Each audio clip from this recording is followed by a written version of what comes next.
episode of that now, and obviously we have some other issues we have to address. But let me read to you the statement, the additional statement made by Rashee.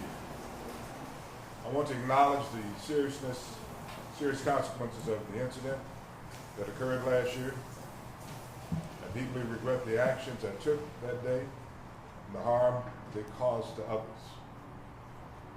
I accept full responsibility for my involvement in this incident and today the consequences that I have been provided. This was a moment of immense failure on my part. I'm truly sorry for the harm experienced by so many, including the victims, their families, my family, Kansas City Chief Organization, my teammates, fans, and the community at large. I'm committed to doing everything I can to make amends for my actions over the last year. I've continued to think about the people involved in this incident and focus on my personal and spiritual development. I had the honor to open up a line of communication with Pastor Richie Butler, a former SMU football player who pastors a local church here in Dallas. My time with him has allowed me to reflect on my faith and so much more. In addition to my spiritual growth, I've also been actively involved in the community, volunteering with local organizations focused on youth outreach. I've had the privilege of speaking with young people about the importance of making responsible decisions and staying away from reckless behavior. These experiences have been humbling and have helped me realize the broader impact of my actions. You know, from the beginning, I stood right here, probably outside there, asking people to don't judge Rashee Rice by this one incident in his life. Don't define it. I want to be real clear that prior to this accident, Rashee Rice had not been involved in criminal activities before, no prior convictions, and worked to be, frankly, law-abiding citizens just like many of us here today. That's why he's so deeply saddened by the behavior that he was involved in. It was reckless. It was a youth indiscretion that could have resulted in someone losing their life. But I'm glad that many of you in the media recognize that you too have youthful indiscretions and that you do not want to be judged by that one incident in your life. I ask that you not do the same to Rashee. He received a 5-year deferred adjudication on 2 of the cases that were filed. I think there were 8 altogether. The others were dismissed in consultation with the district attorney's office and needless to say the victims. He made full medical restitution up front in the plea, making certain that the medical bills that were occasioned by those persons involved in the accident were in fact paid. That's taking responsibility. And any other responsibility that we need to take, he is willing to take also. But again, he regrets the actions that he took on that particular day.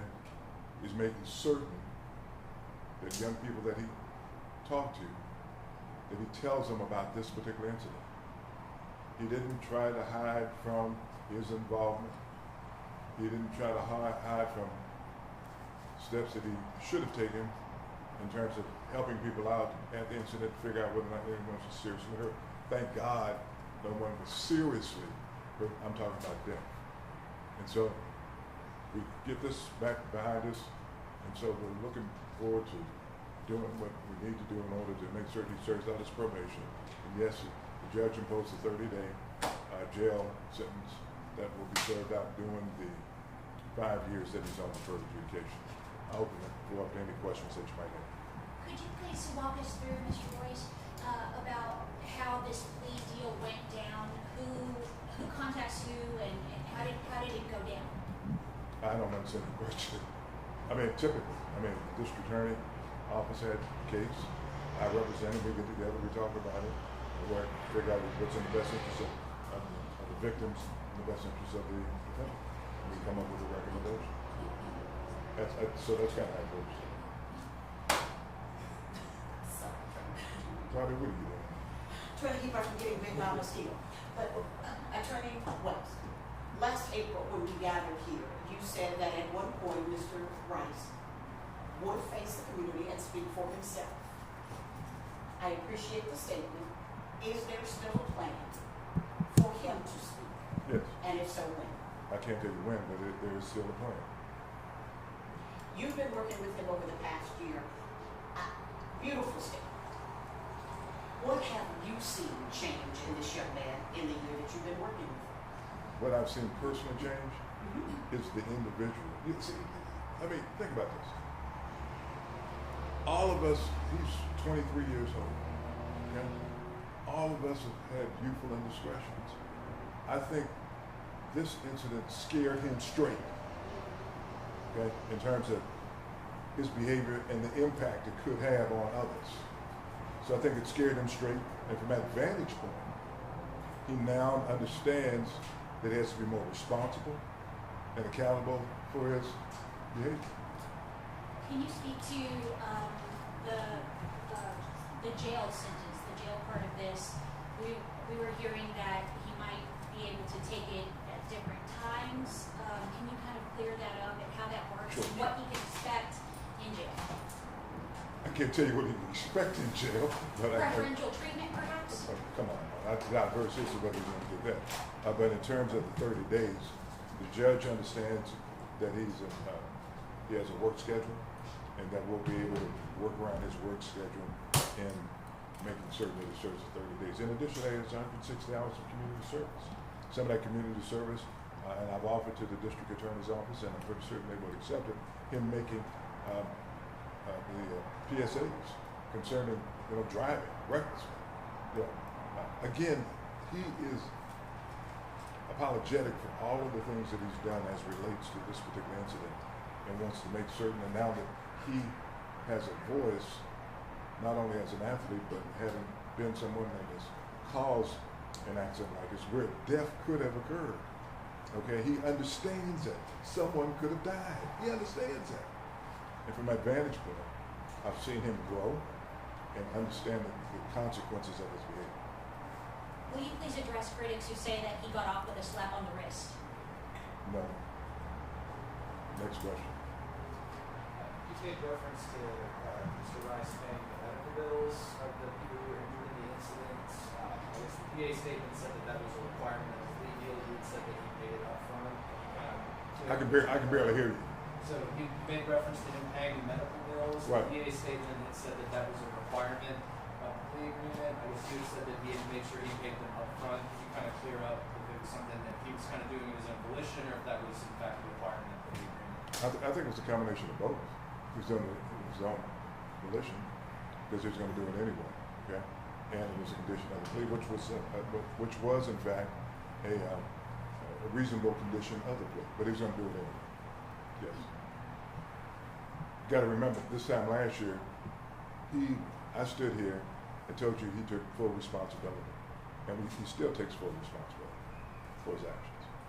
Okay. Thank you. Does Mr. Rice already have like a set date on when he plans to serve that jail time? I'm sorry, say that again. Does he have like a date for when he plans to serve the jail time? I know he has to wait within 5 years, but does he have a date? No, we haven't gotten that far yet. Well, see, he has to go to training camp, and I haven't looked at the dates for the training camp and all of that. And so we'll take a look at the schedules and make certain that we to the extent that we're going to make it public, we'll make it public. I think training camp begins on Monday. Has he told you that he plans on being there? He plans on being there. Does the plea deal stipulate where he has to serve that time? It'll be here in Dallas County. At the Dallas County Jail? Yes. It doesn't stipulate that, but I'm pretty certain that's where it will be. Mr. Royce, can you please just, for those of us who just remember part of this situation, I guess one of the big questions that a lot of people have is, yes, you could cause an accident, and yes, that was a terrible accident. Why did he leave? Why did he leave the accident? Yes. The fact is, he should not have left. Okay. He now recognizes that he should not have left. He should have been there to make certain that the people who were there were in fact okay. He recognized it was a bad decision on his part to do it. Okay. But has he said why? What was his objective? Why? I'm not going to get into a lot of the conversations, but he recognized it was a bad decision on his part. Okay. Is that where you've seen the growth in him from the time that incident happened to how much you've spoken to him now? Yeah, in part, yes. I mean, the reality is that being involved in an incident like this, where you go to penitentiary for an extended period of time, and I mean, let's make no qualms about it. Rashee Rice is a very talented individual that has a bright future in the NFL. Okay, and he has the ability to be able to take care of his family, generations yet unborn, depending upon how he performs. He recognized that all of that was at risk, and also his liberty to end up having to go to the penitentiary for an extended period of time. As an example, if he violates the probation in this particular case, he can get up to 10 years. Okay? And he understands that there's a judge there that will be watching his pretty much every move. To the extent that he does something that runs afoul of the probation, there'll be consequences. He understands that. And as a young person, in understanding that, he understands that he also has 2 children, 2 young boys that he has to raise. So I'm pretty certain that he's not going to sacrifice that by doing something stupid. Senator, has he spoken with Roger Goodell, and where does the investigation with the NFL stand? I can't get into that right now. And I'm sorry, we missed this, so my apologies if you, your original statement on the fact that he got this great plea deal. Is that what you consider? Well, I mean, considering what you faced with an assault case like this, typically you would face up to life in prison, and he's getting probation, so some might think that it's a little bit of a light sentence. Your question is what? Yeah. So my question is, your reaction to how y'all worked out this deal? Well, I worked with the prosecutor. We put the interests of the state, of the city, of the victims, of Rasheed Wallace, looked at his criminal history background and figured that this is the best outcome for him. What is he saying about this, or what is his reaction? He is, again, contrite. Okay? The man has never been faced with something like this in a courtroom. So he's contrite and recognized that he could have killed someone out there.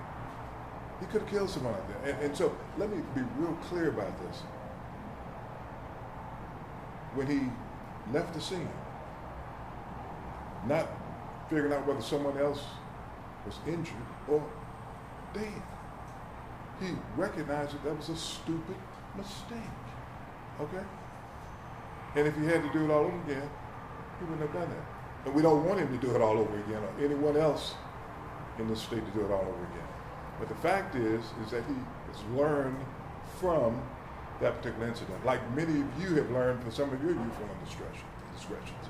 He's learned from this. The difference is that his profile is higher than most of us at that stage of our life, and therefore whatever he does is magnified. Were the victims' families consulted in this plea deal, and how do they feel about, and what was the negotiation with them? Because I think you have to talk to the district attorney's office about that. what would he have to say to the victims and the families? I'm sorry. What does he have to say to the victims and their families? Again, he is, as we said from the very beginning, he apologizes for his actions and recognizes the seriousness of them, and will work to do everything in his power to make him as whole as possible. What Excuse me, happens and now? Rebecca, we do have a written statement from Rashee, so we will pass that out at Okay. the end. What happens now with this young man?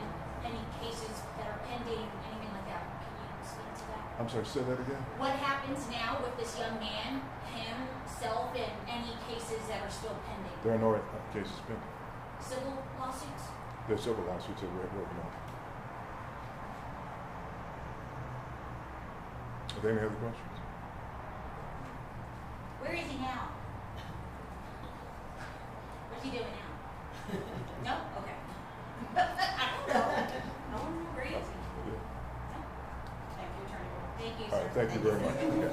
Thank you.